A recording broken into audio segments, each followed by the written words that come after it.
Do you know that feeling of having made the worst choice of your life? Well, I live with that every day. My name is Sarah, I'm 32 years old, and 3 years ago I made the decision that would change everything. I filed for divorce. I believed I would be free, that I would finally live the life I deserved, far from a marriage that seemed monotonous and predictable. I wanted adventure, excitement, something different from what I had with David. But the truth is, the neighbor's grass isn't always greener. Sometimes it hides thorns that you only discover when you're already bleeding. Today, I look back and realize how naive I was. I had everything, but I didn't know how to appreciate it. David wasn't just my husband, he was my best friend, my confidant, the only person in the world who knew my biggest secret. A secret so heavy that it could completely destroy the life I built after the separation. And now, 3 years later, that secret has come back to haunt me in a way I never imagined. David is about to get married again. He rebuilt his life, found someone who values him, someone who wasn't as foolish as I was. And me. Well, I discovered that trading the certainty I had for the uncertainty was the biggest mistake of my life. But the worst part isn't the regret, it isn't the loneliness, it isn't seeing the man I loved in another woman's arms. The worst part is knowing that he holds the power to destroy everything I've built. And now, after years of silence, he's decided he needs to talk to me. Urgently, he said. And I know exactly what it's about. Let me tell you how it all began. I met David when I was 23, a recent marketing graduate working at a small agency in Boston. He was 4 years older, already established as a lawyer, serious, responsible, the kind of man any woman would want to introduce to her parents. We met in a cafe, one of those casual encounters that seem like something out of a movie. He spilled coffee on my white blouse, apologized a million times, insisted on paying for my clothes, and we ended up talking for hours. 3 months later, we were dating. 2 years later, we were married. The first 5 years were good. I won't lie and say it was perfect, because no marriage is, but we were happy. David supported me in everything. He was affectionate, present, the kind of man who remembers important dates and makes breakfast on weekends. But then, something changed in me. I started looking at our life and seeing routine where before I saw stability. I saw boredom where before I saw comfort. I wanted more. More of what? I didn't even know. All I knew was that I felt trapped, suffocated, like I was living someone else's life. I started going out more with my friends, coming home late, making excuses not to be there. David understood, of course. He tried to talk, tried to understand, but I had already decided. I wanted freedom. I wanted to discover who I was without him. That's when I asked for a divorce. He didn't fight. He didn't beg.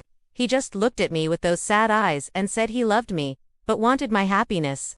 And he signed the papers. Before I continue this story that completely changed my life, tell me in the comments which city you're watching this video from. I want to know if there's anyone from Boston here, or if you're watching from another part of the United States, or even the world. Leave a comment below. I'll read all the comments. And if you're enjoying this story, leave a like to help me continue bringing these stories to you. Now let's get to the point, because what happened after the separation was something I could never, ever have imagined. The first few months after the separation were exactly as I imagined. Freedom. I went out whenever I wanted. With whomever I wanted, without having to answer to anyone. I traveled to Miami, to New York, did things I had never done while I was married. I met new people, tried different restaurants, watched movies that David hated. It was like I had been reborn. My friends said I was radiant, that they had never seen me so happy. And for a while, I really believed I had made the right choice. But then, reality started to set in. The bills started arriving, and I realized that splitting expenses was much better than paying for everything alone. The weekends that used to be exciting started to feel empty. Coming back to a dark and silent apartment lost its appeal after a few months. I started to miss the little things, you know? Having someone to tell about my day, watching a bad movie on the couch with someone, waking up next to someone who truly cared about me. I tried to fill that void with dating apps. I met several guys, went out with a few, but none were like David. They were either superficial, interested in only one thing, or too complicated, burdened with emotional baggage. I began to realize I had thrown away a diamond to chase after colored glass.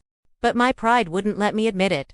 I was the one who asked for the divorce, the one who said I needed space, that our marriage wasn't working anymore.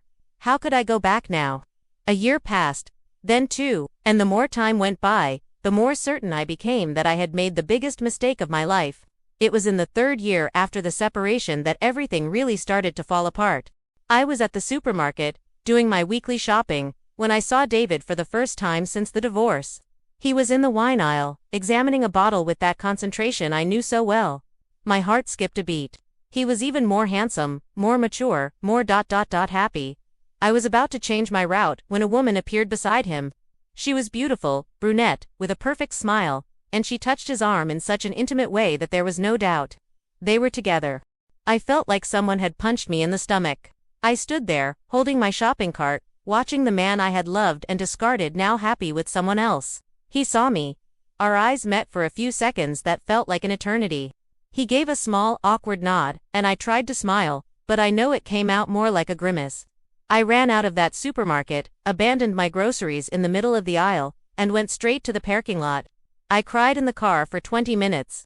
I cried for the idiot I had been, for the opportunity I had thrown away, for the future I had destroyed with my own hands. But the worst was yet to come. 2 weeks later, I received a message from him. It was brief, direct. He said he needed to talk to me in person. That it was urgent. That it had to do with something from our past. My blood ran cold. Because I knew exactly what he was talking about. The secret. The thing I swore I would never tell anyone. The thing that had been buried in our marriage. David was the only person in the world who knew, and now he wanted to talk about it. You must be wondering what this secret is, right? Calm down, I'll tell you, but first I need to explain how it all happened. It was 6 years ago, still in the middle of my marriage to David. I worked at a marketing agency in Boston, as I said, and I had a very important client, Mrs. Catherine Moore. She owned a chain of luxury boutiques, rich, powerful, one of those women you don't want as an enemy. I managed her entire digital campaign, and the account represented 40% of the agency's revenue. One day, Catherine called me for a private meeting in her office. She was desperate. Her daughter, Emma, had been involved in something serious. She had run over a man while driving drunk and fled the scene. There were security cameras, witnesses, the police were investigating. Catherine asked me for help. Not to cover up the crime, but to control the narrative in the media. She knew the story would eventually leak and wanted to minimize the damage. She offered an obscene amount of money. $100,000. I was 28 years old, trying to advance my career, and that amount of money would change my life. I accepted. I worked day and night creating a public relations strategy. I managed to get some media outlets to soften the story, others to focus on Emma's rehabilitation. It worked. Emma only got community service and a license suspension. The man she ran over survived, but was left with permanent injuries. I knew it was morally wrong. I knew I was helping a rich person escape the consequences of their actions, and the weight of that was unbearable. I told David. I cried in his arms, confessed everything. And he told me he loved me anyway, that we all make mistakes, that the important thing was for me to learn from it. David kept my secret as if it were his own. He never judged me, never threw it in my face, not even during the worst moments of our marriage, when anyone else would have used it as ammunition. He was honest to the core. And that's exactly why, when I received that message from him wanting to talk, I panicked. Was he tired of carrying my secret? Had his new girlfriend found out and was pressuring him to expose me? Had Catherine Moore done something and was he somehow involved? 1,000 scenarios ran through my head, each one worse than the last. I arranged to meet him at a discreet cafe, far from downtown Boston. When I arrived, he was already there, sitting at a corner table, fiddling with his phone. He was thinner, wearing a shirt I'd never seen before. He stood up when he saw me, always a gentleman. We sat facing each other, and the silence was awkward. I didn't know whether to call him David, Dave, as I used to, or wait for him to speak first. He broke the silence. He said he was engaged, that he was getting married in 3 months. I felt a pang in my chest, but I forced a smile and said I was happy for him. A blatant lie. Then he got straight to the point. Catherine Moore had died. Heart attack, last week. And in her will, there was a strange clause. She had left a letter to be delivered to me if she died. Her lawyer had contacted David, since my last name still appeared as his in some old documents. He had the letter, and from what the lawyer hinted, the contents weren't simple. I felt the world spin. David pulled a yellow envelope from the inside pocket of his blazer and placed it on the table between us. It was thick, heavy, sealed with Catherine's law firm's stamp. My name was handwritten on the front, in that elegant handwriting I recognized from the hundreds of documents I'd seen over the years working for her. I stared at the envelope as if it were a bomb about to explode. Because, in a way, it was exactly that. David pushed the envelope toward me and said he hadn't opened it, that he didn't know what was inside, but that he thought I needed to know before the lawyer made official contact. I thanked him in a whisper. I asked if he'd told his fiancée anything about me, about our past, about the secret. He shook his head. He said some things belonged only to what we had lived together, and that he saw no reason to expose my life to another person. That broke my heart even more. How had I been able to let a man like that down? He stood up, said he needed to go, but that if I needed anything at all, I should just call. Because despite everything, he still cared about me. I was alone in that cafe, staring at the envelope, afraid to open it. I ordered another coffee, then another, stalling as long as I could. Finally, when the cafe was almost closing, I tore open the seal. Inside were 3 typed pages and a flash drive. I started reading, and with each line, my horror grew. Catherine knew. She knew what we did was wrong, and she had spent the last 6 years documenting everything. Every email, every meeting, every strategy we used to manipulate the narrative. It was all on the flash drive. Catherine's letter was both a confession and a plea. She wrote that she had had cancer for 2 years, that she knew she wouldn't live much longer, and that the guilt over what she had done to her daughter was consuming her from the inside. Emma had never recovered. She continued drinking, continued making bad choices, and had died of an overdose a year ago. Catherine blamed herself for protecting her daughter from the consequences of her own actions. And she blamed me too. She said that if Emma had truly faced justice, perhaps she would have woken up to life, perhaps she would be alive today. Her words were razor sharp. She was right in every accusation. But then came the request. Catherine wanted me to use all the documentation she had kept to help the victim of the hit-and-run. The man, Marcus Johnson, still lived with chronic pain, couldn't work properly, and had lost everything. Catherine had left him part of her inheritance, but it wasn't enough. She wanted me to make public what we had done. She wanted me to expose myself, to face the consequences, to use my story as an example of what not to do. And she knew that would destroy my career. She knew I could face lawsuits, that my reputation would be ruined. But it was her last request. Her way of trying to fix the mistakes she made. I closed the letter trembling. That was my sentence. If I did what Catherine asked, my life was over. I would be seen as the person who helped a rich criminal escape justice. I would lose my job, maybe be sued, become an outcast in the industry. But if I didn't, I would have to live knowing that Catherine died judging me, that Marcus Johnson would continue to suffer, and that I was a coward. I spent the next 3 weeks in a state of total paralysis. I couldn't work, I couldn't sleep, I couldn't think of anything but that letter. He was staring at the flash drive Catherine had left as if it were a venomous snake. Part of me wanted to destroy everything, pretend I'd never received it, move on with my life. But another part, the part that still had a shred of decency, knew Catherine was right. I needed to do the right thing. I tried researching Marcus Johnson. I found some old articles about the hit-and-run, a crowdfunding page his wife had created to pay the medical bills, some photos on social media. He was 45 now, with 2 teenage children. Before the accident, he was a mechanical engineer. Then he had to retire on disability. His wife worked 2 jobs to support the family. It was devastating. And I had been complicit in it. For $100,000, I had helped ruin this man's life. I decided to seek legal counsel. I couldn't make this decision alone. I needed to understand the legal implications, to know what I was up against. I made an appointment with a criminal defense lawyer that a friend recommended. I told him everything. He listened in silence, taking notes, and when I finished, he looked at me with a mixture of pity and disapproval. He said I probably wouldn't be prosecuted criminally. Since 6 years had passed and my actions had been in the area of public relations, not direct obstruction of justice, but civilly, Marcus could sue both me and Catherine's estate. And professionally, my career would be over if this became public. I asked what he would do in my place. He said it wasn't a legal issue, it was a moral one. And that only I could answer that. That night, I did something I hadn't done in a long time. I called David. I know I had no right to bother him, to ask for help after everything I'd done, but he was the only person who knew the whole story. He answered on the 3rd ring. His voice was cautious, as if he knew something was wrong. I asked if I could come to his house. He hesitated for a second, said his fiancée was there, but that we could talk at the cafe near his house. I met him half an hour later. This time, I couldn't hold back the tears. I told him about the letter, about the flash drive, about the impossible decision Catherine had placed in my hands. David listened to everything, and then asked the question I'd been avoiding. What do you want to do? I admitted I didn't know. That I was afraid.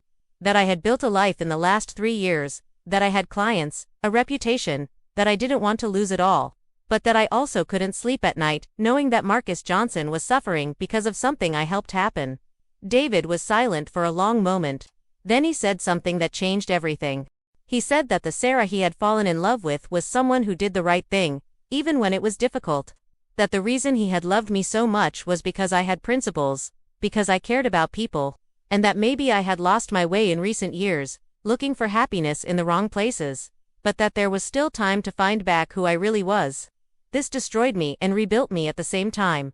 Because he was right. I had lost my way. And maybe doing the right thing was the way back.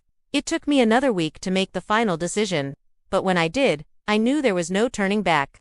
I contacted Catherine's lawyer and said I was willing to fulfill her last request. We scheduled a meeting with Marcus Johnson and his wife. I was terrified. How do you look into the eyes of someone you helped harm and apologize? How do you admit that you put money above justice? I arrived at the lawyer's office 15 minutes early. Marcus and his wife Linda arrived soon after. He was a thin man, with hunched shoulders, with the careful gait of someone still in pain. Linda was small, with tired eyes and calloused hands from hard work. We sat in a meeting room. The lawyer briefly explained the situation, and then it was my turn to speak. I looked at Marcus and began to speak. I told him everything. From the moment Catherine contacted me to the strategies I used to soften the media coverage. I confessed that I had accepted money, that I knew it was wrong, but that I had done it anyway. I apologized. These weren't empty excuses, the kind people give to avoid responsibility. They were genuine excuses, laden with shame and regret.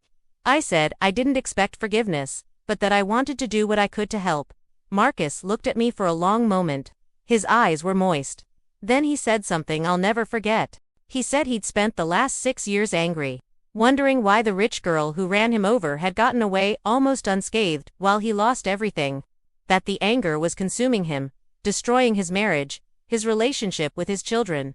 And that hearing my confession wouldn't erase the pain, but it would give him answers he needed.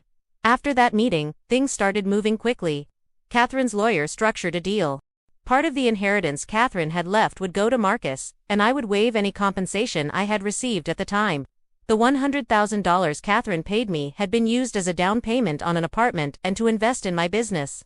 I would have to sell the apartment and close the company to return the money. But beyond that, there was the public side. Catherine wanted the story to be exposed, and I agreed. I prepared a full statement, taking responsibility, explaining what I had done and why.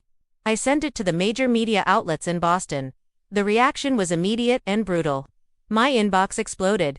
Clients canceling contracts, industry colleagues blocking me on social media, horrible comments from people I had never met in my life. I was called everything you can imagine: sellout, unprincipled, criminal, and most of the accusations were true. I lost all my clients in a week. My small marketing agency, which I had painstakingly built over the past 3 years, went bankrupt. I had to lay off my 2 employees, close the office, and sell everything. It was devastating, but strangely, it was also liberating. For the first time in 6 years, I wasn't carrying that weight alone. The secret was no longer mine. It was exposed for the world to judge. And as bad as that was, it was better than continuing to live a lie.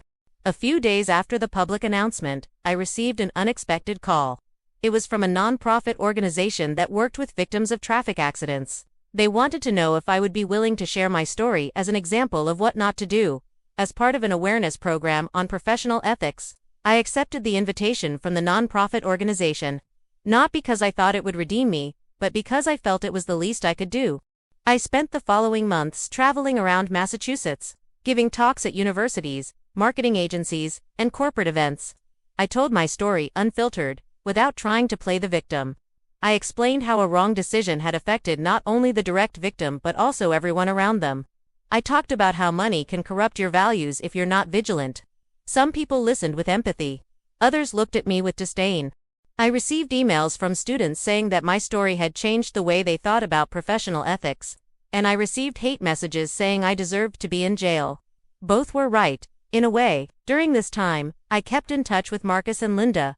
We weren't friends. That would be strange and inappropriate, but there was a mutual respect. They appreciated that I was trying to do the right thing, even if it was late. Marcus started a new treatment with the money from Catherine's inheritance. It wasn't a cure, but it helped with the chronic pain. Linda managed to reduce her workload to just one job.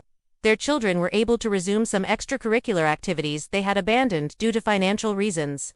It wasn't a complete overhaul, it never would be, but it was something. And what about me? Well, I was living in a tiny apartment, picking up freelance work here and there to pay the bills, trying to rebuild my life from scratch at 32. I had lost everything. My career, my reputation, my apartment, my savings. But I had also gained something. I had gained peace of mind. For the first time in years, I could sleep at night. I could look in the mirror without feeling ashamed. It was at one of these events that I met David again.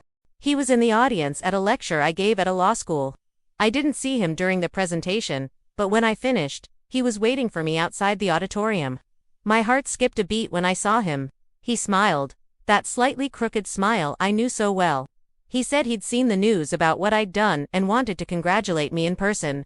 I asked about his fiancée, about the wedding. He looked away for a moment, then said he'd postponed the wedding. That he needed to be sure he was making the right decision, and that everything that had happened in the last few months had made him rethink a lot of things. I didn't want to ask anything else. I didn't have the right. But he kept talking.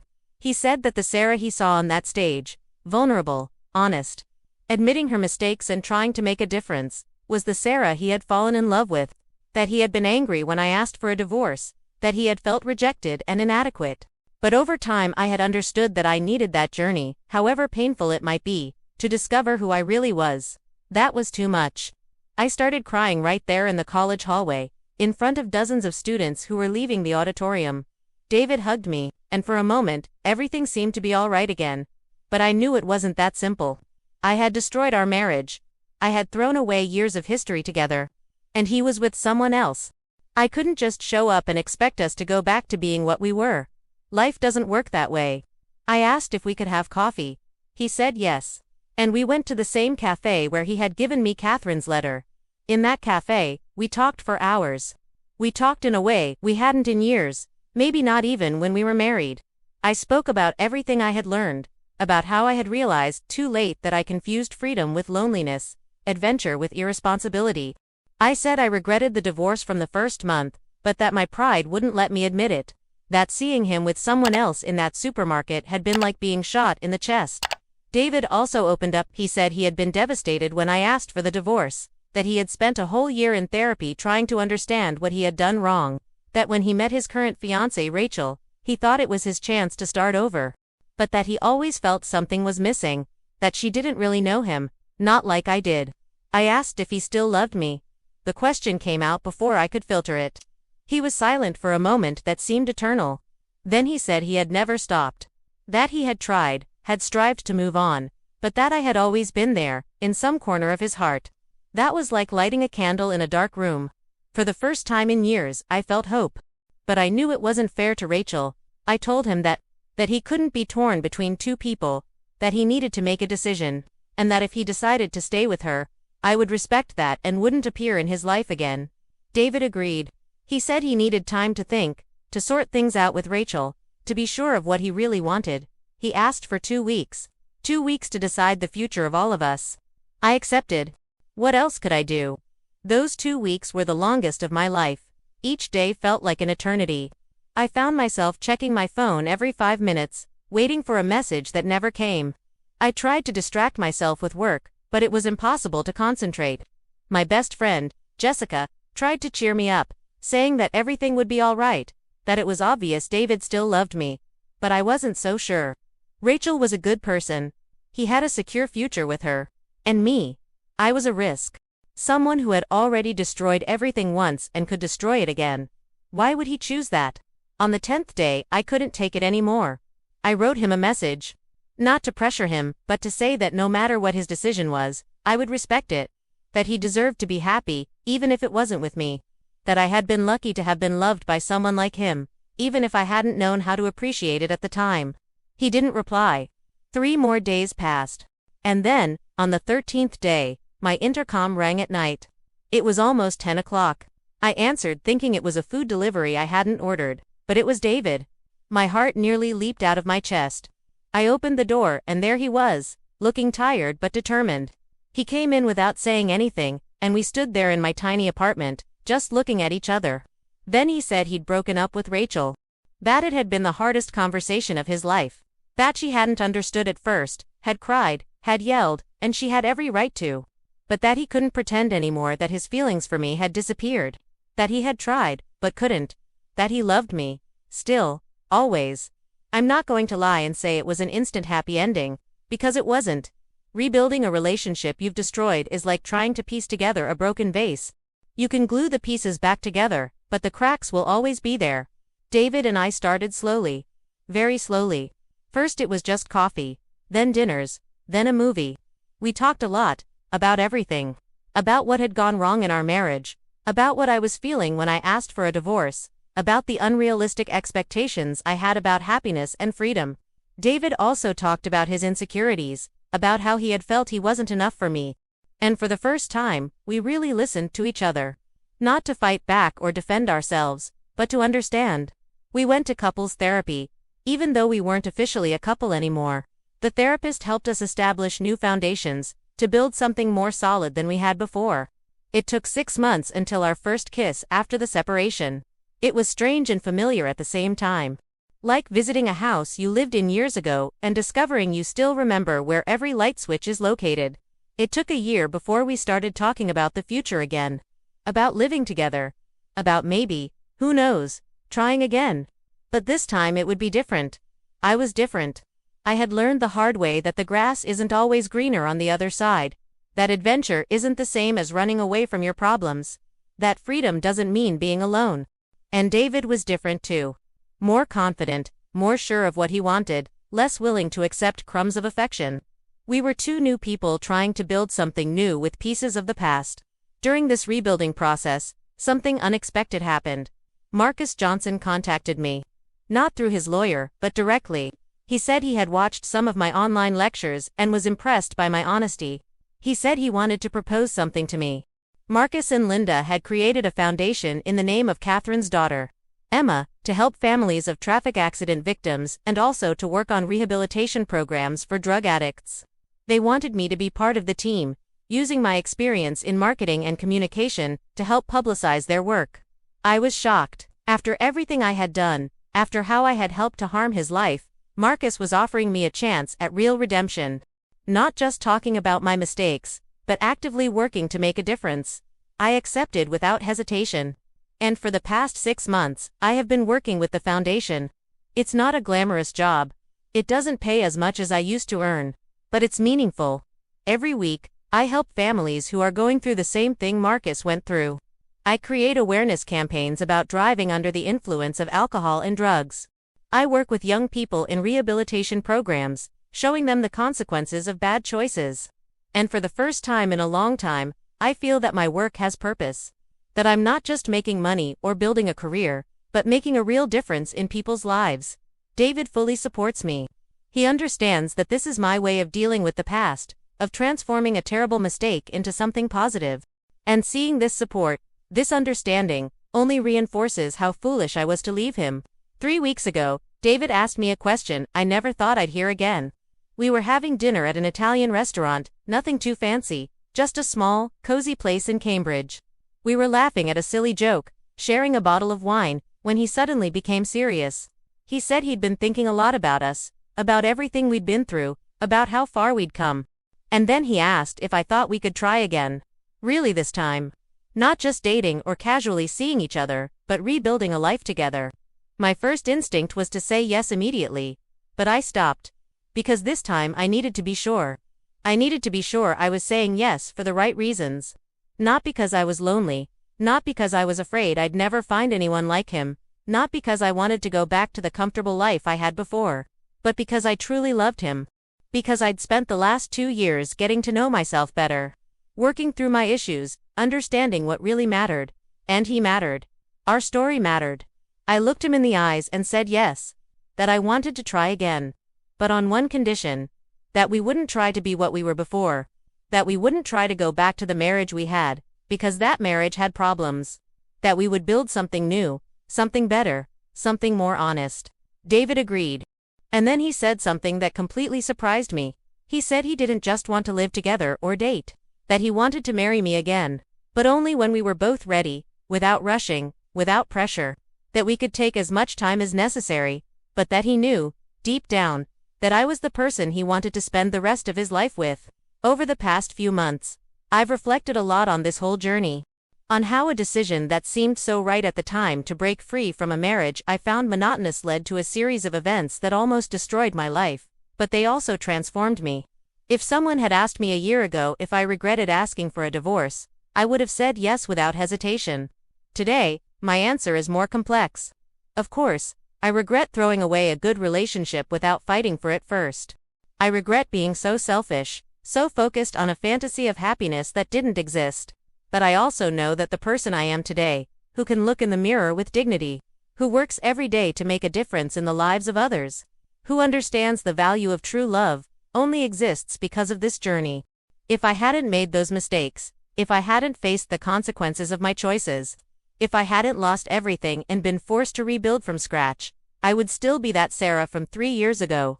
Superficial, dissatisfied, always searching for the next thing that would make me happy. The truth is, happiness isn't something you find out there. It's not about having a more exciting life, meeting new people, or going to different places. It's about knowing who you are, living according to your values, and cultivating the relationships that truly matter. And sometimes, you need to lose everything to learn that. I wouldn't wish what I went through on anyone. The pain, the shame, the public humiliation, the loss of everything I built. It was horrible, but if I had to go through it all again to get where I am today, I would. David and I established some new rules for our relationship. Rules we didn't have before. First, total and honest communication. If either of us is feeling dissatisfied, bored, or overwhelmed, we talk about it immediately. We don't let things build up until they explode. Second, we maintain our individuality.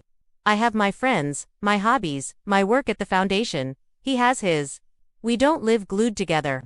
We don't become each other's only source of happiness. Third, couples therapy isn't something we only do when things are bad. It's preventative maintenance. We go once a month, even when everything is fine. And fourth, daily gratitude. Every day, before bed, each of us says one thing we're grateful for about the other. It sounds cheesy, I know, but it works. It keeps us focused on what's good, on what's working, instead of looking for problems. These simple rules have made all the difference. Our relationship is now stronger than it ever was, even when we were married. Because it's built on real foundations, not on romantic fantasies or ignoring problems. I moved to a new, larger apartment where David spends half his time. He still keeps his apartment, but we're naturally moving towards officially living together. No rush, no pressure, just letting things happen organically. And you know what's funny?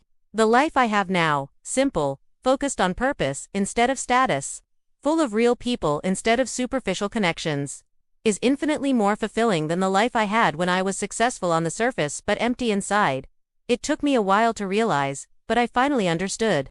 The better life I was looking for wasn't anywhere. It was right here all along. I just wasn't looking properly. So, where are we today? David and I are planning our future together. No wedding date set yet, but we know it will happen. Maybe next year, maybe in 2 years, it doesn't matter. What matters is that we're both right this time. My work at the foundation continues to grow. We managed to help over 50 families last year, and we expanded our rehabilitation programs to 3 cities in Massachusetts. Marcus is better, not cured, but managing his chronic pain well. Linda went back to school. She's studying nursing. Their children are doing well, resilient, stronger because of everything they've been through. I still give talks occasionally, telling my story. And every time I finish, there's always someone who comes up and says they needed to hear that. That they were going through something similar, that my story helped in some way. That makes it all worthwhile. Catherine Moore is resting in peace, I hope. She had a complicated life, made serious mistakes, but in the end she tried to fix things. Her daughter Emma wasn't so lucky, but their legacy lives on through the foundation, helping other people not to make the same mistakes. As for me, I finally understood that there's no such thing as a perfect life. There's no relationship without problems, no career without challenges, no person without flaws. The point isn't to find perfection, it's to find what's worth fighting for. And David is worth it. Our love is worth it. The chance to build something real, honest, imperfect but true, is worth every mistake I made to get here. Sometimes you need to separate to understand what really matters. You need to lose everything to discover what truly has value. That's what happened to me. And you know what? I wouldn't change a thing. And that was my story. The story of how I destroyed my own life searching for something better that was already right in front of me. I learned the hard way, but I learned. If you liked it, leave a like and comment what you thought. And don't miss the next story, because good things are coming. Until next time.